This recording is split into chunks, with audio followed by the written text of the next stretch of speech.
This EU empire, ever seeking to expand, stated its territorial claim on the Ukraine some years ago. Just to make that worse, of course, some NATO members said they too would like the Ukraine to join NATO. We directly encouraged the uprising in the Ukraine that led to the toppling of the President Yanukovych, and that led, of course, in turn to Vladimir Putin reacting. What you are doing today is throwing petrol onto the bonfire that the EU lit.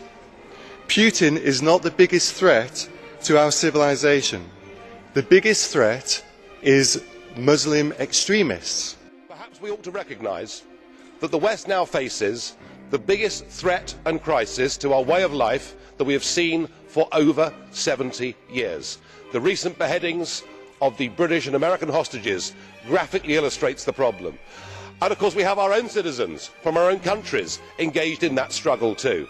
In the war against Islamic extremism, Vladimir Putin, whatever we may think of him as a human being, is actually on our side.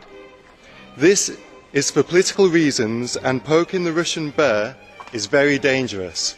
And the moral of the story is, if you poke the Russian bear with a stick, don't be surprised when he reacts. For this reason, UKIP voted against this agreement. I suggest we grow up. I suggest we recognise the real threat facing all of our countries, communities and societies. We stop playing war games in the Ukraine and we start to prepare a plan to help countries like Syria, like Iraq, like Kenya, like indeed Nigeria, to try and help them to deal with the real threat that faces us.